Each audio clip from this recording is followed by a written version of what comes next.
Hey everyone. So yeah, I appreciate everybody coming out. For those of you who've heard me talk before, I tend to dip heavily into industrial control systems, and for like the DC 919 and ISSA talks, I've done a lot of this kind of intro to the security, like what is ICS, what's a PLC, what's SCADA's role in the control hierarchy, that kind of stuff, and securing at some base level. This is going to be a little bit different. I've done conference talks talking about IT/OT convergence and securing it, where I kind of propose. I cover a couple of proposed ways and come up with some novel networking schema to kind of fit around it. This is a little bit different because I'm kind of combining the two. And for the first time ever, actually introducing my own way of doing this. So, yeah, here we go. A little about me. CEO at Defiant Networks Incorporated. It's a so Defiant Networks is a group where we've crafted a management implementation around a protocol that lets you do cloaked networking via adding new namespaces. And this is actually born from an effort that I had, kind of a culminated effort from a lot of the conferences I talked at last year, but I kind of came to a head at B-Sides RDU. I had this idea of creating this management layer to work this all out. Yeah, I like LaCroix. So, all right. What I'm going to cover in this presentation, what industrial control systems are, not as in depth as like a previous talk, but just enough so that someone who hasn't sat at my talks before should know.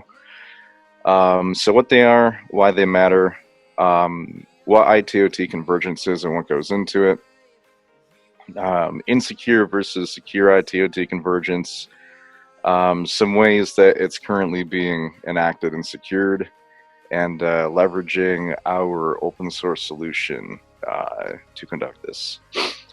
So first off, this might look a little familiar here, but all of these items right here, escalator, street lights, power grid, power lines, power plants, streetcars and trams. These things are all kind of different in like what they do and where they're employed and located. But the one thing that they all have in common is that they all run on industrial control systems. And industrial control systems can look a bit different based on what the operation is. Like, so here we'd have just a simple HMI and a PLC and an escalator.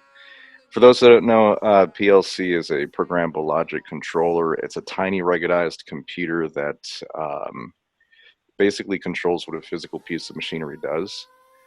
So you can have a very simple single purpose setup, or you can have a more distributed setup in which you have different tasks that are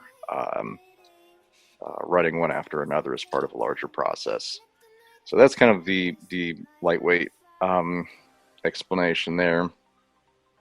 And regarding how these industrial OT networks are set up, IP and Ethernet running through that. So you dropped out for a moment. Whoa, a minute there. I did. Like complete audio drop out. Huh. That is, can you tell me where that started? So I can try and kind of quickly cover tracks. Just on this, I think right when you switch to this slide. Yeah, right when you popped up the graphic. I did that on purpose. No, I'm kidding. Yeah, it's weird. Okay, so I'll kind of go over this again real quick. So what this is here is a high-level representation of what's called the Purdue model. And the Purdue model is, back in the day, it was the de facto physical networking schema because everything was serialized. But now your industrial layers 3, 2, and 1 are mainly over Ethernet now. So the Purdue model exists more so as a conceptual network guideline to ensure that things like segmentation layering is done properly. I'll make a couple references to this throughout the presentation, but it's just good to kind of keep this in the back of your head. So I'm going to be covering some differences real quick between IT and OT. And when doing this, typically I'm presenting to a lot of people with an IT background and trying to help people understand operational technology security is often an interesting journey. So before we start, I would like to invoke and channel the late but definitely great Mitch Hedberg. Mitch Hedberg had this joke where he said, I saw a commercial on late night TV and I said, forget everything you know about slip covers, and so I did, and it was a load off my mind. Then the commercial tried to sell me slip covers and I didn't know what the hell they were. Pretty much, it's a good mindset to have when stepping into the OT space, because typically we have a pocket full of IT solutions that aren't really going to exactly work there, just due to the differences in mission set. I'm going to get into that a little bit here. So some differences. First off, law of the hammer is a good thing to keep in the back of your head as well. Give a child a hammer, they'll see everything as a nail. Coming from the IT side, you're gonna kind of hammer that nail in the back of your head, but really that nail in OT is more of a screw, and that's not good because you strip the threading, you strip the hole there. So differences in IT versus OT continued. IT security is more so about data, protecting it at rest or in motion, protecting things like PHI, PII, other confidential information sets. And we utilize the CIA triad. It's really going into protecting like bank logins and Ashley Medicine credentials. And we have this uptime of 99.99% with this margin of error where we have things like backups and failovers and stuff like that. However, OT is more about the critical assets, and so taking care of the risk and safety to people, environment, and assets. So if a piece of machinery breaks on the factory floor, or a street light gives the wrong signal, people can get hurt and possibly lose their lives. And the environment around them. So like, you don't want things crashing, falling, breaking. It's time, money, costing repair. Availability, you need to have 120% uptime for quality and performance. So this kind of goes with what I was just saying here. You need to have your stuff up all the time. It's like if you have, let's say if you have a pharmaceutical manufacturing plant and that goes down for like, I don't know, a day or so of unforeseen maintenance or some kind of issue, that's a day that the supply chain is not being given this medicine that it's churning out. And same thing with like a water treatment facility. It would kind of suck if we all got emails and emergency texts and stories in the news saying that, hey, don't drink your water for a day because it's not poisoned. Which is a little bit hyperbolic. It's just to kind of drive the point home. And it's mission oriented. So, meaning the missions of the processes you'll see in different industrial environments can be vastly different. And even in industrial control systems and OT technologies, the sub-industry you're in, whether it's pharmaceutical manufacturing, whether it's oil, gas, power, they're all kind of disparate in how things are employed. So you might be employing, your PLCs and running SCADA or whatever other control mechanism you are, but that can actually look and operate pretty differently depending on what class of industrial controls you're working in.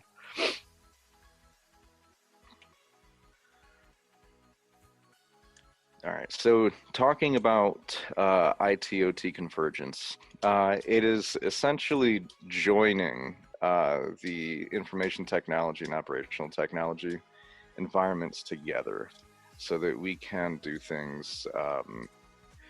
There's a big business need for industrial technology managers to, I say industrial need, more of a huge, it's all about optimizing, right? So you're able to, you have this wealth of industrial data, all these data that your processes generate. And you want to send these off to some kind of remote cloud aggregator, some kind of thing that's collecting this processing data so that managers and analysts on the other side can realize where things can be made efficient and optimized and overall save money. The benefits of such, this automation, sensing, and visibility, better compliance with regulatory standards, becoming more effective workforce because you have more improved information. Basically, you get a lot of insight from doing this. And I think in security as well, most of us know the benefits of monitoring things, right? You can't manage what you don't monitor, pretty much. And the insights, the insight capability that you have without doing this, it leaves a lot to be desired.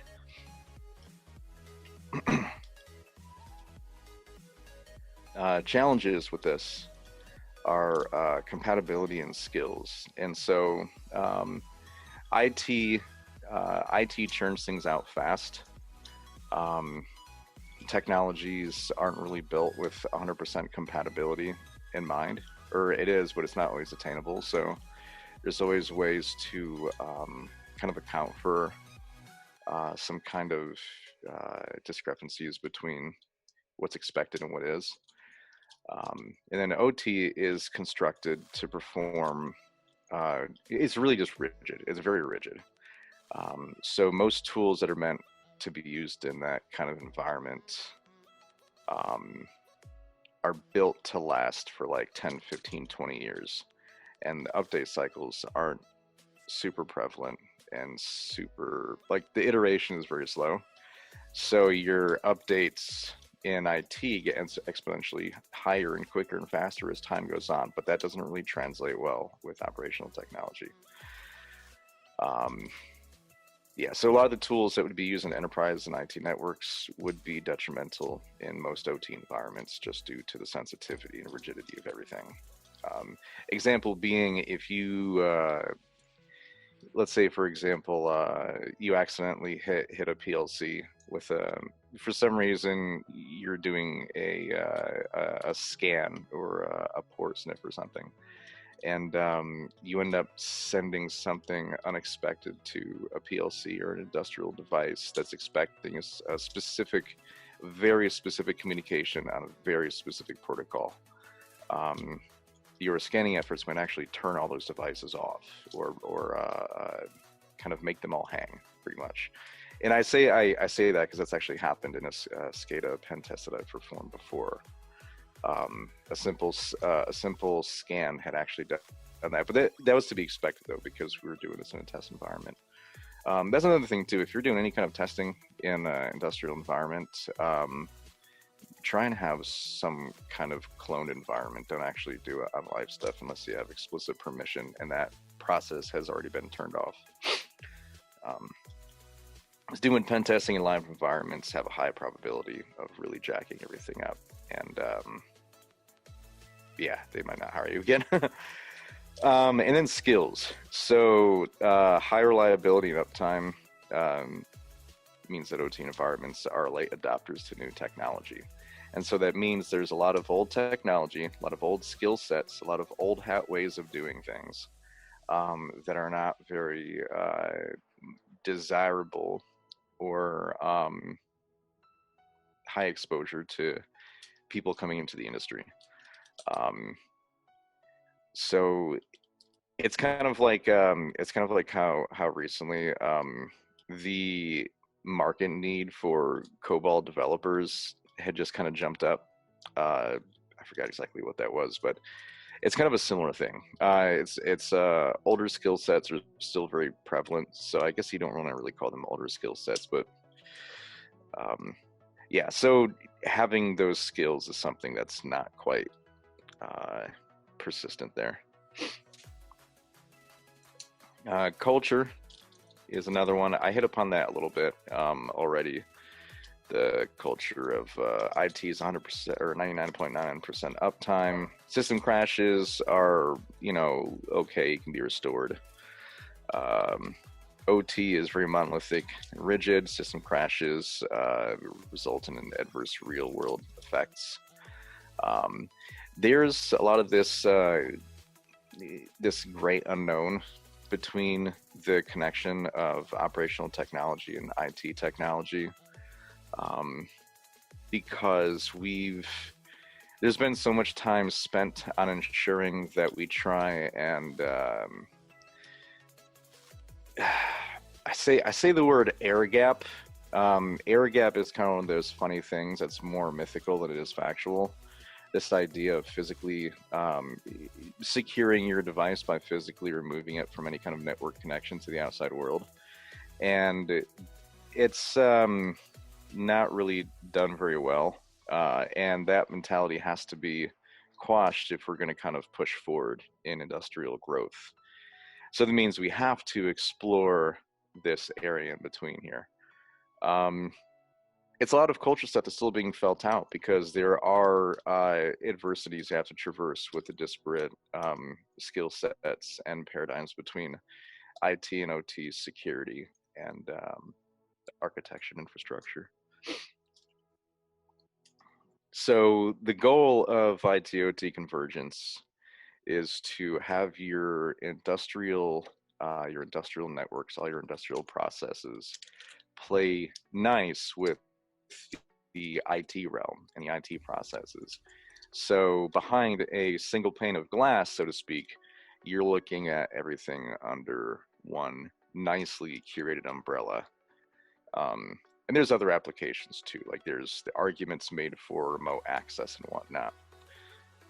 Really, from a security side, it never looks good. It never looks good to me. But then again, at the same time, our job as security professionals is more so not to decide what's relevant in business and growth, but more so to secure the measures that stakeholders in place and deem necessary, and advise if it's a complete shit show.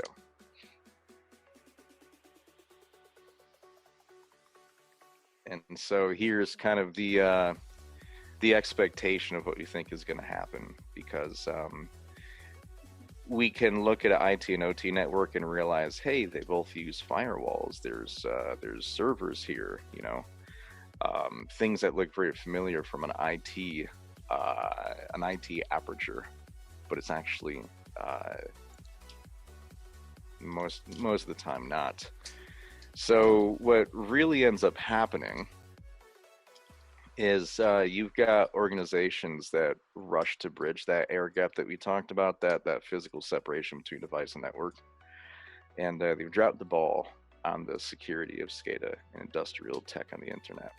And so the ball down here represents the security, and the man here he was holding the ball, but he's not anymore as he dropped it. Then we have little B-12 bombers, and then we have some fire. Then we have this animation I love using, this guy walking in Walmart, slipping and falling. And then if that didn't drive the point home, we've got this kind of just denoting that there is a rush to do this. And with that rush often comes insecure practices. And we'll look at some of those insecure practices, but to kind of get a little bit into how badly a lot of stuff is done. Last year, Block Harbor Cybersecurity had put out some numbers regarding industrial device visibility on the internet. And so these numbers have most likely changed, because I believe this is like March of last year. those numbers are changing. Hopefully some of those got lower due to my presentations, but who knows. Yeah, so at that time there was 23,000 Modbus devices open to the internet, 16,000 Siemens devices. I believe those are utilizing the S7 communications protocol. 500 DNP3 devices on the internet. These are only a few. So for those who don't know, PLCs use a vast array of communications protocols, and typically a lot of those are vendor driven. There's not much regulation and standardization on the constituting a unified communication front, because it's it used to be kind of it still is very vendor centric, but it used to be that if you had a Rockwell automation device, you wouldn't be able to talk with Siemens, or you wouldn't be able to talk with Schneider Electric or something.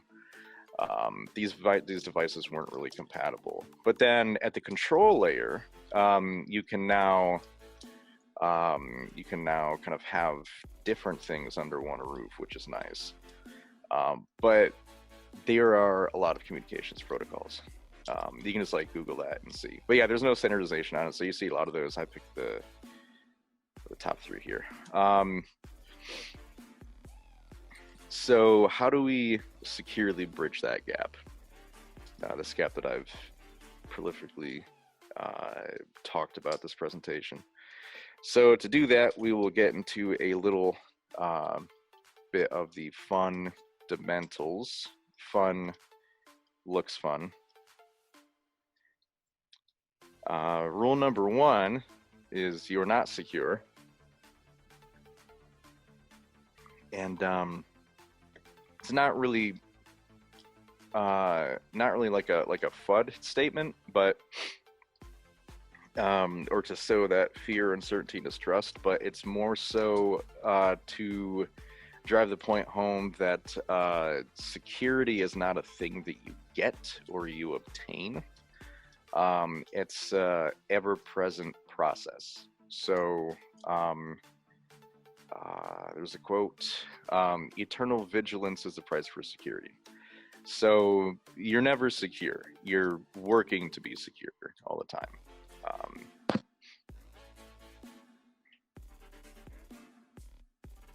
And then here's how hacking works. That's how it's really done. That can happen to you if you're not displaying that eternal vigilance. All right, so continued. AAA authentication, authorization, auditing, those things should be present wherever you can at multiple layers and levels. Routine vulnerability checks. So OT has slow-moving changes in development and update cycles, but that doesn't mean that you should be complacent. Deploy active monitoring where you can. So there's arguments for and against SIEM in certain places. It's my professional opinion that SIEM should be employed on the upper layers of that industrial network, and also at all choke points that you can, it should be monitored.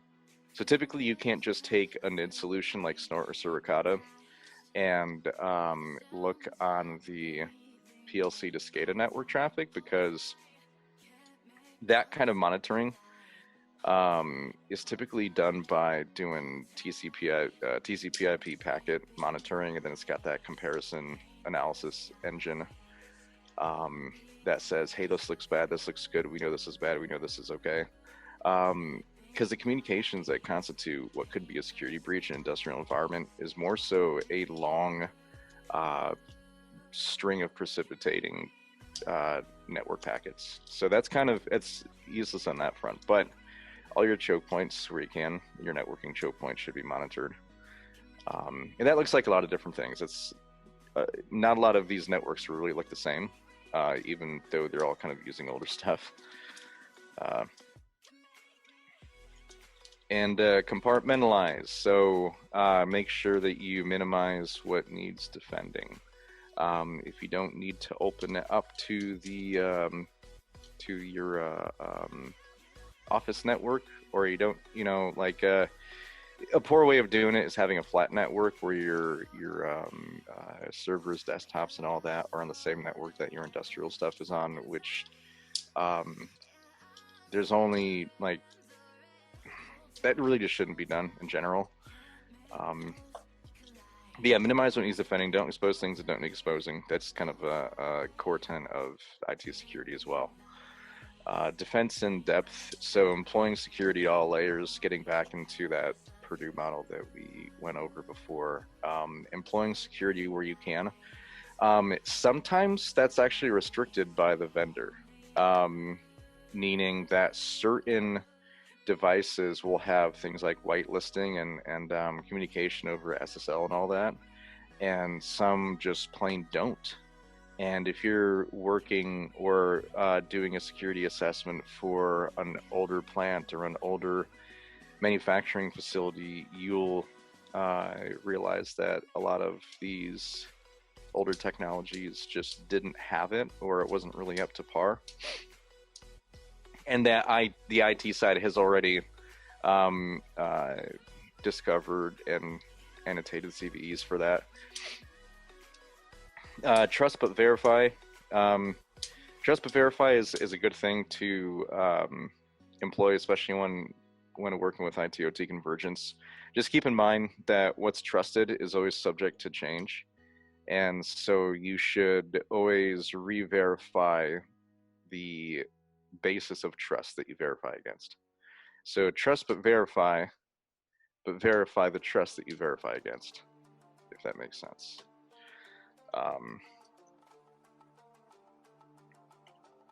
So we're encroaching upon the favorite part, or my favorite part when going over this presentation. Secure network architecture.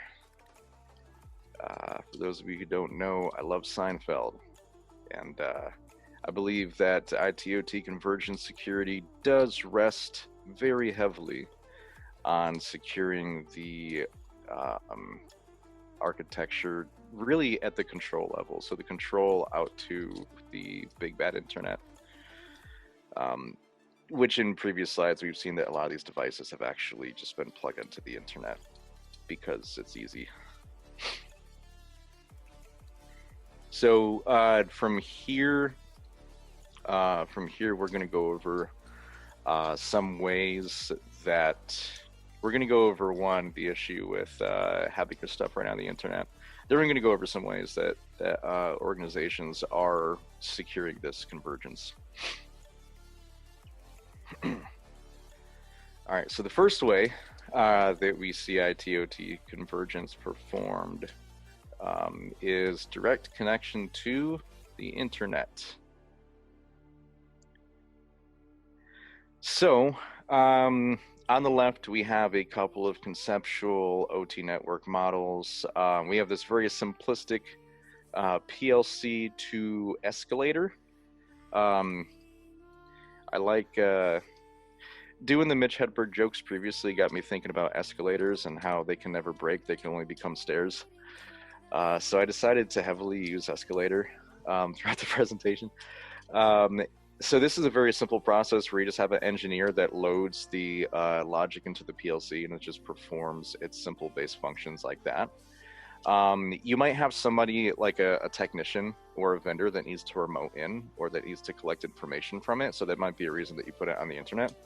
Then you have your SCADA network, which is there are other control methods as well, but SCADA is the most prolifically used and talked about, so it's really the only one that I include in presentations because it's ubiquitous. It's everyone mostly knows it. And under here, it's the control mechanism that controls and monitors, manages, maintains the PLCs that both control their own physical functions. So like could be conveyor belt, robotic arm, water treatment facility. And a lot of what I've seen when people are just plugging this stuff up to some kind of they're opening it so that they can plug into some kind of cloud aggregator, or it could just be something sitting in their grandmother's basement. You know, the idea is the same of piping data upstream to a something. But when that's done, it's basically just leaving the door open.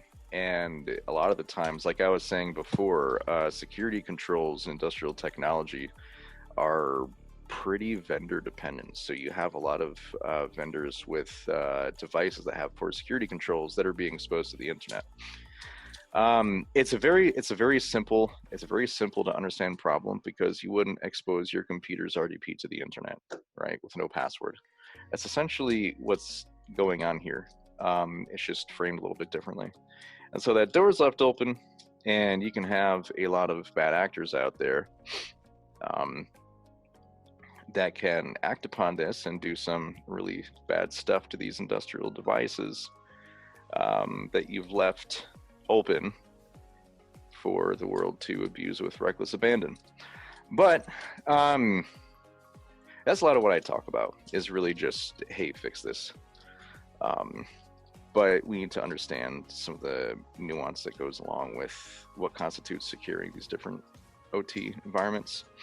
Next up, we have the SSL agent solution. I've seen this employed by a couple of big name vendors, like really big name vendors.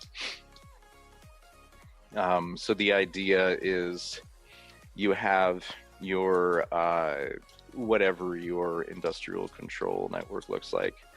I kind of simplify it from here on out with just the SCADA server, which is typically just an old, robust Windows server running management software for the industrial devices, and your PLC in a single process. And that's connecting to the cloud aggregator again. You're going to see this one on the right a lot, this cloud aggregator. This represents a cloud collector that you can then access via dashboard. And that's how you do the analysis and optimization, stuff like that. So this,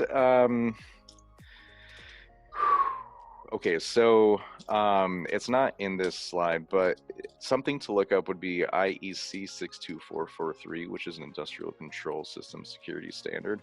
And a lot of the network references around that is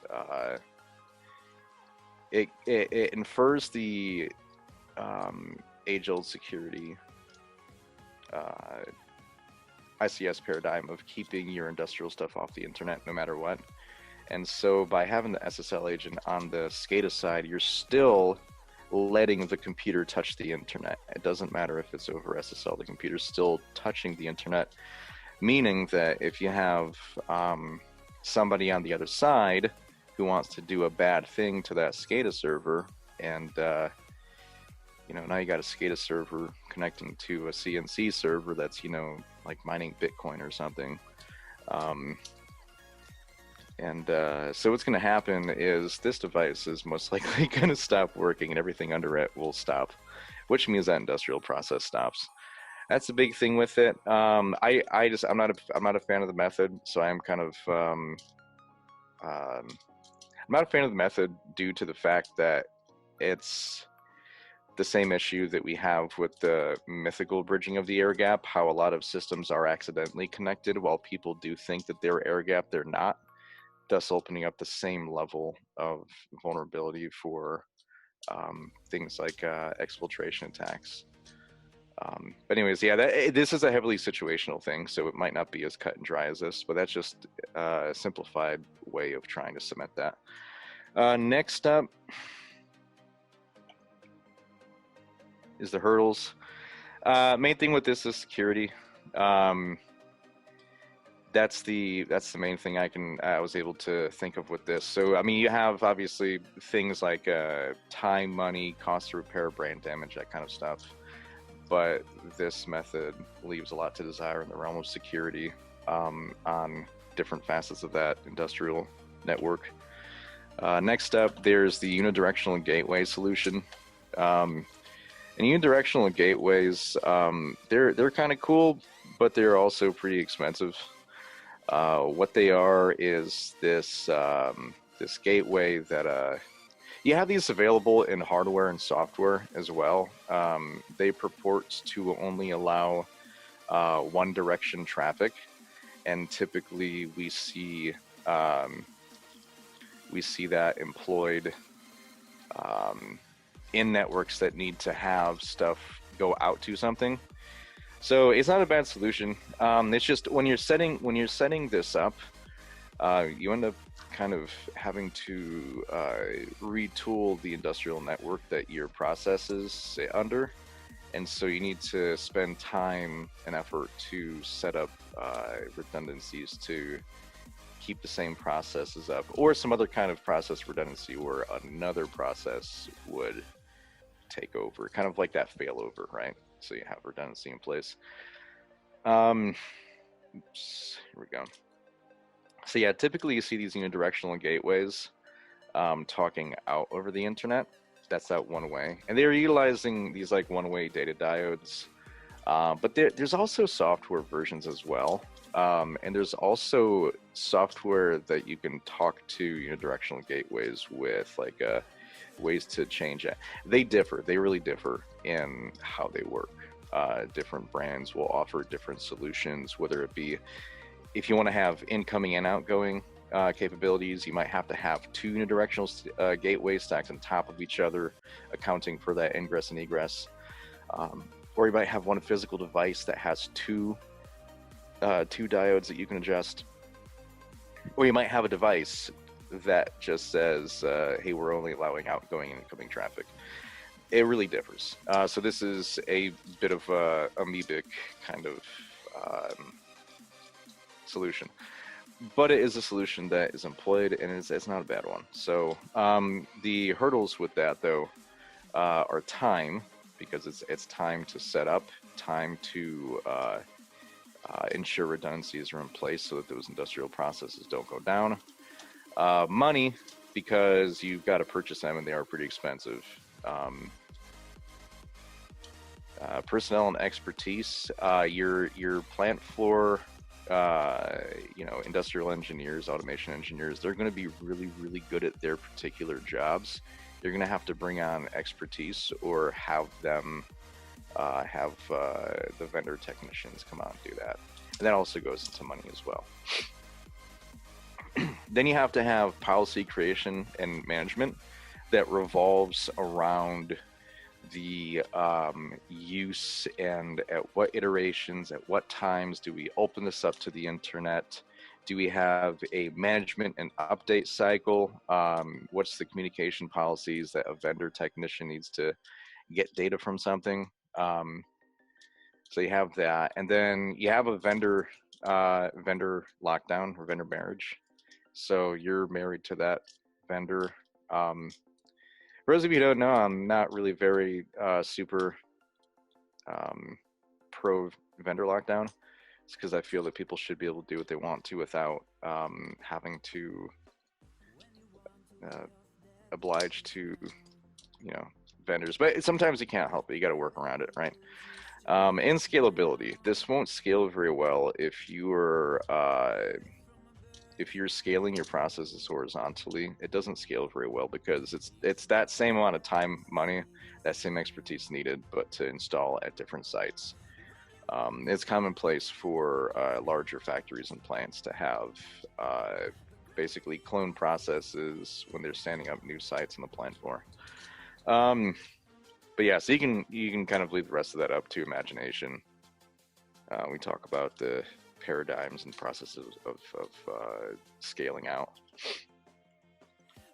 Next, there's industrial firewall and gateways. This is going to look pretty similar, especially if you're on the IT networking side, because it's essentially site-to-site peering at that point. So what you have the same issue of the when you're employing this, you have to make sure that your redundancies are set up, whether it's a redundant PLC or just a redundant process altogether that gets fired up when you turn one down. That's on some kind of standalone network or something. It can look like different things, but you would have an industrial firewall, a gateway, and these two gateways would more than likely have to be the same brand using the same protocols, because that's kind of how that works. That's that vendor marriage coming into play. Like, hey, you want to use this on your side, well, you also got to use it on this other side, and it's just that's how that game is played. And so if you want to scale out, you have to follow that same process, making sure that you have the same hardware on the cell or plant site, that you're talking to that same piece of hardware on the other side of this communication. And so the hurdles that you have with that is, again, time. It takes time to retool the network that your industrial processes operate under, and time to set up those redundancies and ensure that they're actually working, and that you can switch out without interrupting the industrial process, because those have to remain working all the time. And then money, because it's a purchasing of equipment, and the money that's relative to the time needed to set up set redundancies, or not if you're scaling out brand new sites, but still. Personnel and expertise that goes into setting that up, just like last time, and the vendor marriage lockdown of having to maintain these same vendor hardware on each side, and scalability. Next, we have I didn't put the word in here because I'm smart. Next, we have VPN. And this, you actually see this solution employed. This is VPN, but employed in a different fashion, because you can't really just start installing agents on an active industrial SCADA machine, just due to the nature. It's rigid, and if you add more stuff on it, put more stuff on it, anything that takes away from the current processing could halt industrial processes that it's controlling. So one way that I've become privy to, I did a lot of research, and I talked with different organizations that actually run these. They do IT/OT convergence, but on the dashboard side, like they have a SaaS platform that you plug into. And they were telling me some of their ways of doing it. So I end up becoming apprised to this, where they'll either use an existing or a newly installed sensor that will then log all of the operational data to a historian, which is really just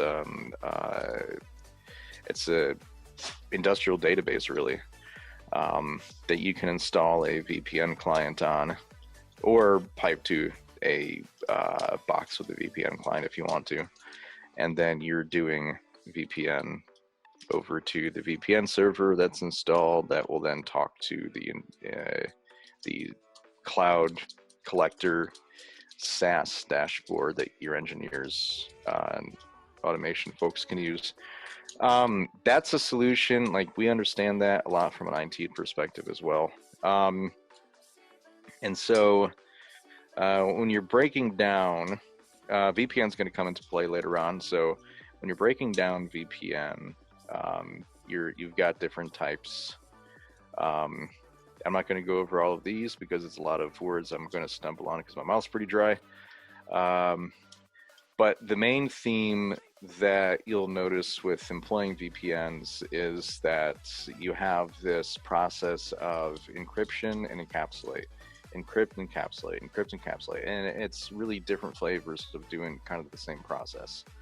And the idea is very sound, because you're basically punching a tunnel from one network to the next by having the server client architecture account for that network tunnels to whatever secret private thing you have to talk to.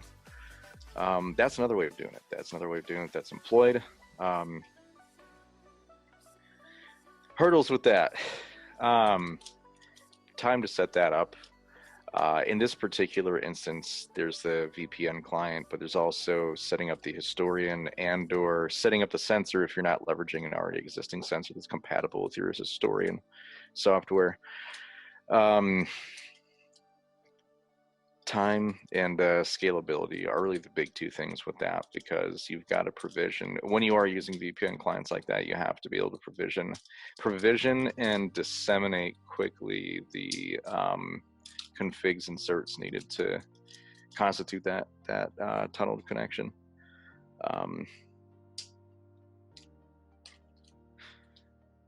And ignore the top right image for now. I did not put the animation in there. That'll come into play later. Next, we have this. We have our way of doing this, and this is a way that was born out of a lot of the research development effort from doing a lot of this SCADA industrial controls presentations and research last year. All right, so you have your network, you have your SCADA connection or your SCADA network here, and that's going to be talking to your cloud aggregate. It's the same thing as before.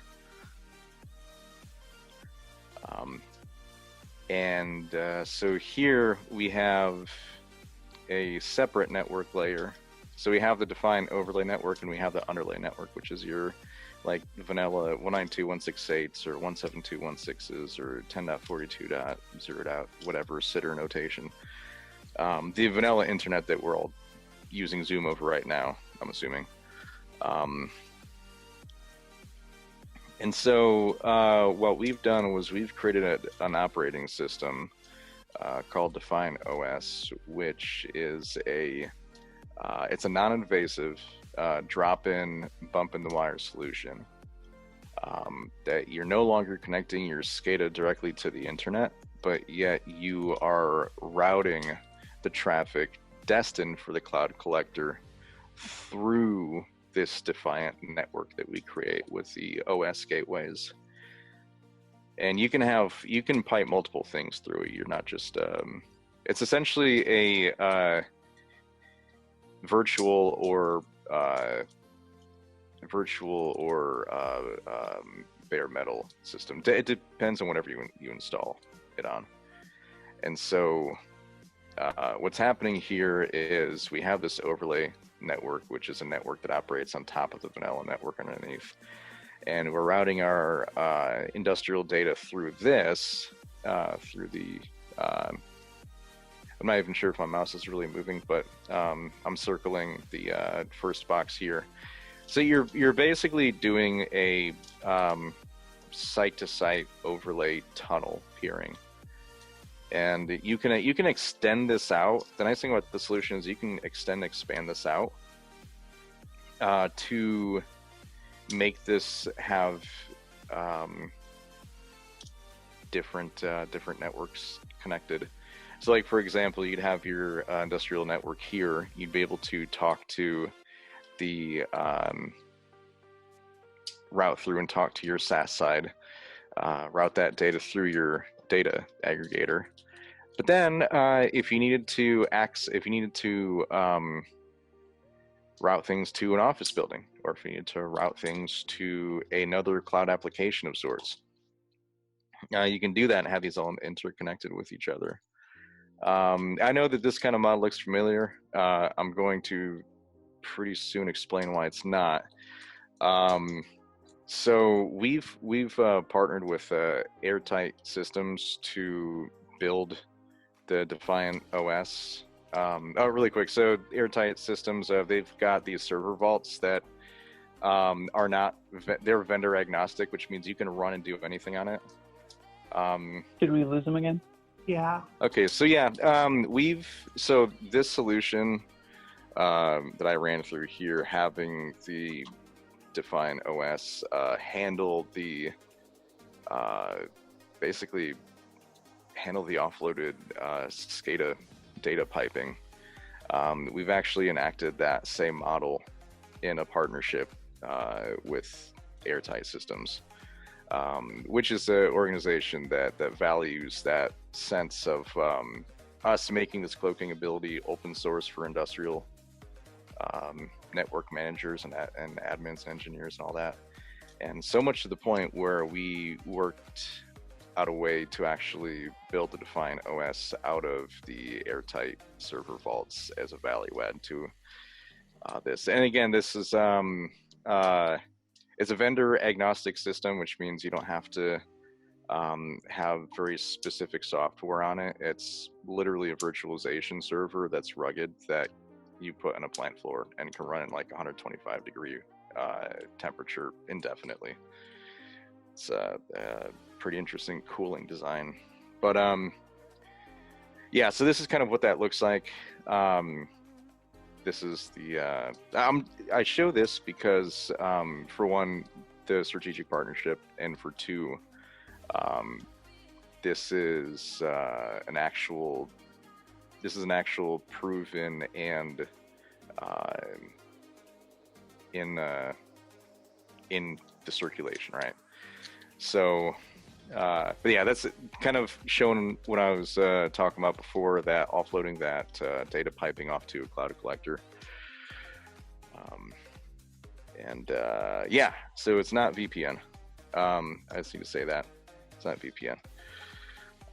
It is host identity protocol. As I said earlier, Defiant Networks is a security software group that we, after becoming apprised to the host identity protocol, we created our own flavor of management implementation around it to try and abstract out the complexity of setup and management. That way, anyone that wants to set this stuff up doesn't have to worry about meticulous, management installation. Going a little bit over the host identity protocol, that's how we can do this this hidden cloaked network overlay. So internet's got two main namespaces, DNS and IP. We use, really it just comes down to the issue of using the IP address with a dual purpose of location and identity. So the host identity protocol decouples identity from IP address. So IP address is only used for the location of a thing on the network, while the host identity is actually like the DNA of that, right? This is who they say they are kind of thing. So it's native security in the form of a verifiable crypto ID that's bound to any IP that it's on. But there's also a layer of mobility, meaning that if your IP changes, that's fine too. Your device's identity is still the same. Yeah, there is negligible network latency with it. It really is just, there's no slowing down of it. It would be the same as if you're using any other kind of, it encrypts and encapsulates just like a layer of VPN would, with the decoupling of identity from IP address that allows for that kind of that layer 3.5 shim, pretty much. Disadvantages, some meticulous setup involved, and often when explained, it is misunderstood for VPN, which is what I'm here for, to dispense the appropriate schooling.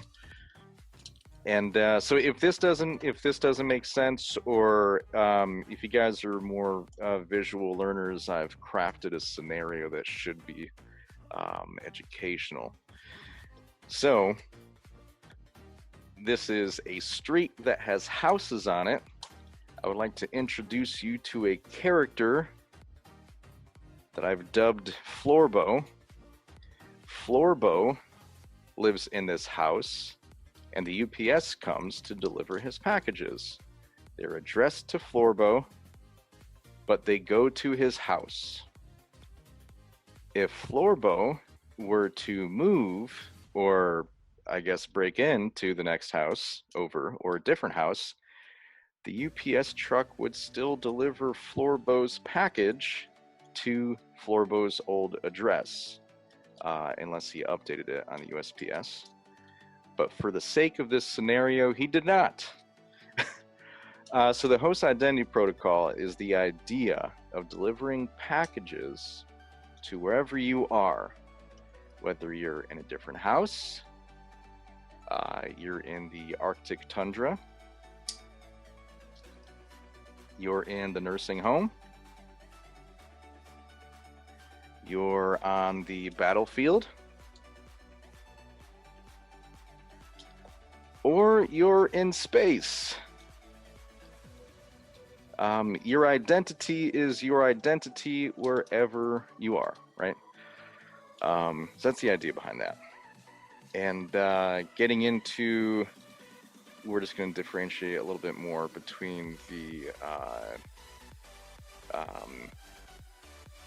site-to-site. Yeah, we're going to differentiate between site-to-site VPN and host identity protocol cloaked network. So when we're talking about private networking, typically the first thing we think of in the parlance of site-to-site is typically a site-to-site VPN, right? And site-to-site VPN. In a site-to-site VPN, if I'm thinking of this particular from like a FortiGate model because that's what I have a lot of experience working in. If I have a network packet that is a whatever, an SSH request, a ping, a file share, and I'm on a 172.45.6.1 or .0 whatever sitter notation that is, I can't ping or touch 192.168.1.237 at the bottom right. But with the site-to-site VPN, yeah, I can still go ahead and do this, and each device will have the key for one another. That way, it's the config for one another. So that way, you're completing that PKI exchange, and then you encrypt and encapsulate, and then shoot that thing over whatever it is. And then it gets delivered, and that's a very layman way of thinking about it. A very, very easy way, I guess, to digest it. What the when you're setting up a Defiant network, it's a little bit more like this. You have the same scenario if you want to shoot something to the other side, and the network devices will move out of the way, so that they can route to the OS itself, or the I guess you can call it DPLS for Defiant Private LAN Service. It's not official yet. I might make that official. I'm not sure. But yeah, so you're shooting it over to the super secret, hidden, cloaked, invisible Ninja Defiant gateway using identity instead of IP location, which can be spoofed, which has an LSI of 1, 2, 3, 4, 5, 6. LSI just it stands for local scope identifier, which it looks like an IP address in the fact that it has 4 different octets. However, that maps to the actual host's crypto identity versus like a location that the DHCP service might lease you, right? And so what we're doing is it's the same process, but we're encrypting and encapsulating over the Defiant overlay network. So it's completely unseen from anything that's on the vanilla network. It's the same idea from that 50,000 feet above looking down point of view. But the fact of the matter being that if you're not in the club, then you can't get in, kind of thing. There is okay, yeah. So that's pretty much kind of driving the point home of what we're doing. Yeah, that's it for the architecture side. There was a demo to go with this, but I kind of nuked that from orbit at 4 this morning. I'm not going to get into the details. Yeah, that's the end of that presentation. I have contact info here, email. There's the GitLab repos for DefiantOS and Defiance, which is oh, that's one thing that I was supposed to hit upon earlier, but I never actually put that in there just because I felt it took away. But Defiance is it's an open source SIEM solution that we came up with. That's 100% completely open source, built on all open source stuff, and is the first SIEM solution ever to utilize the Defiant Network's management implementation of the host identity protocol as the transport layer defense solution for the ingesting data from upstream from a distributed sensor network. So that's a cool one. Here's our website, all of our contact info below. I know it's gonna be a lot of questions, or it should be some questions. I'll answer everything I can, but if there's something that I just can't answer right now, I do implore you to shoot me an email, and I'll try and get back to you pretty soon. Yeah, just wanted to say thank you to DC 919 community. Without your thirst for knowledge, I wouldn't have been able to speak here like twice in 8 months. So that's pretty cool. I appreciate that. And then Pendu, really Chuck for setting all this up and kind of being the conduit in which our community here gets to meet publicly and remotely. So thank you, Chuck. And then Airtight Systems and Block Harbor Cybersecurity for working with us to make sure that we're providing value across different verticals.